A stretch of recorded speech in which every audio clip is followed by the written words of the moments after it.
नमस्कार। जरा सोचिए, एक देश जो अभी अभी आजाद हुआ है, जहां सैकड़ों भाषाएं हैं, अनगिनत धर्म और संस्कृतियां हैं।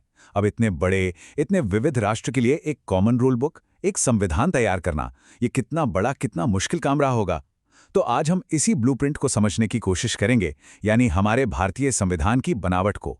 तो सवाल यही उठता है कि दुनिया के सबसे बड़े लोकतंत्र के लिए एक नियम पुस्तिका आखिर डिजाइन की कैसे जाए। ये वो सवाल है जो हमें भारतीय संविधान के विशाल पैमाने और इसकी महत्वाकांक्षा को समझने में मदद करेगा। चलिए जानते हैं कि कैसे एक दस्तावेज ने करोड़ों लोगों को एक सूत्र में बांध दिया। तो इस ब्लूप्रिंट की शुरुआत होती कहां से है? इसके दिल से। और संविधान का दिल है इसकी प्रस्तावना, यानी इसका प्रियम्बल। यह हमें बताता है कि आखिर ये संविधान बनाया ही क्यों गया था, इसका मकसद क्या था। तो ये प्रस्तावना है क्या? देखिए, आसान शब्दों में कहें तो ये संविधान का एक इंट्रोडक्शन है। ये उन मूल सिद्धांतों और लक्ष्यों को सामने रखती है जिन पर हमारा पूरा का पूरा संविधान टिका हुआ है। एक तरह से कहें तो ये संविधान की आत्मा है। और इसकी कहानी भी बड़ी दिलचस्प है। हमारी प्रस्तावना का बीज तो आज़ादी से पहले ही 1946 में बो दिया गया था, जब जवाहरलाल नेहरू ने उद्देश्य संकल्प यानी ऑब्जेक्टिव रेजोल्यूशन पेश किया था।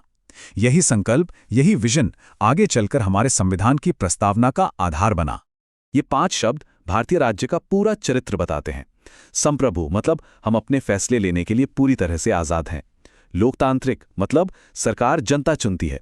और गणराज्य मतलब देश का जो मुखिया है, हमारे राष्ट्रपति, वो चुने जाते हैं, किसी शाही परिवार से नहीं आते हैं। और बाकी के जो 2 शब्द हैं ना, उनकी कहानी भी काफ़ी इंटरेस्टिंग है।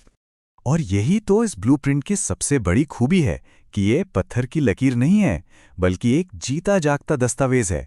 जैसे समाजवादी और धर्मनिरपेक्ष शब्द ये मूल प्रस्तावना में नहीं थे, इन्हें 1976 में जोड़ा गया। ये दिखाता है कि हमारा संविधान जरूरत के हिसाब से खुद को ढाल सकता है, बदल सकता है। और एक शानदार बात यह भी है कि हमारे संविधान बनाने वालों ने दुनिया भर के महान विचारों से प्रेरणा ली। न्याय का जो आदर्श है वो रूसी क्रांति से प्रेरित था, जबकि स्वतंत्रता और समानता के जो मूल्य हैं वो फ्रांसीसी क्रांति की देन है। अब आते हैं इसके डिजाइन पर। भारतीय संविधान की सबसे बड़ी खूबी है इसका संतुलन। ये 2 बिल्कुल विपरीत लगने वाली चीजों को एक साथ लेकर चलता है, और यही बात इससे दुनिया में सबसे अनोखा बना देती है। तो इसी सिस्टम को क्वैसी फेडरल या अर्ध संघीय कहा जाता है।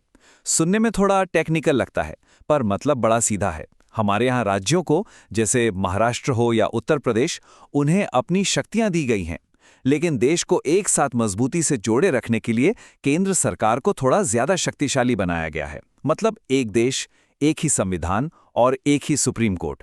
ये डिजाइन ऐसा है जो भारत की विविधता का सम्मान भी करता है और उसे एक मजबूत धागे में पिरोकर भी रखता है।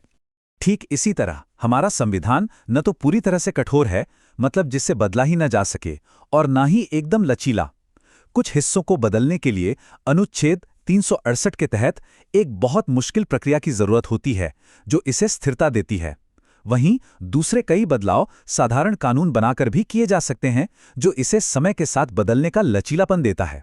क्या कमाल का बैलेंस है। हमारे संविधान निर्माता बहुत दूरदर्शी थे। उन्होंने दुनिया के बेहतरीन संविधानों को पढ़ा, उनसे अच्छी चीजें ली, लेकिन उन्हें वैसे का वैसा कॉपी पेस्ट नहीं किया, बल्कि उन्हें भारतीय मिट्टी के हिसाब से ढाला। चलिए देखते हैं कैसे। जैसा कि यहाँ साफ देखा जा सकता है, हमारा संविधान एक वैश्विक गुलदस्ते जैसा है। हमने ब्रिटेन से संसदीय प्रणाली ली, तो अमेरिका से मौलिक अधिकारों की प्रेरणा, आयरलैंड से राज्यों के लिए निर्देशक सिद्धांत लिए गए, तो पूर्व सोवियत संघ से नागरिकों के मौलिक कर्तव्य। लेकिन याद रखने वाली बात यह है कि हर विचार को भारतीय जरूरतों के तराजू पर तौलकर ही अपनाया गया था।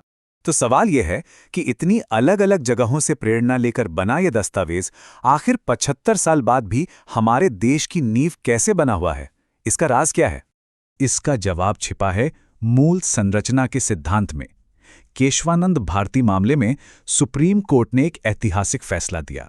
फैसला ये था कि संसद संविधान में बदलाव तो कर सकती है, लेकिन इसकी आत्मा, इसकी बुनियाद को नहीं छू सकती। यानी लोकतंत्र, धर्मनिरपेक्षता और कानून का राज जैसी बुनियादी चीजों को कभी नहीं बदला जा सकता। यह सिद्धांत हमारे संविधान का एक तरह से रक्षा कवच है। और आखिर में सबसे जरूरी बात, इस संविधान की शक्ति का असली स्रोत कौन है? ये प्रस्तावना की पहली ही लाइन में साफ साफ लिखा है, हम भारत के लोग। ये दिखाता है कि संविधान की सत्ता किसी राजा या किसी बाहरी शक्ति से नहीं, बल्कि भारत के आम नागरिकों से ही आती है। इसी को लोकप्रिय संप्रभुता कहते हैं। तो हम आपको इसी सवाल के साथ छोड़कर जा रहे हैं कि कैसे 75 साल पुराना एक ब्लूप्रिंट आज भी 21वीं सदी के भारत का मार्गदर्शन कर रहा है। शायद इसकी यही क्षमता कि यह समय के साथ भी प्रासंगिक बना रहता है, भारतीय संविधान की सबसे बड़ी जीत है।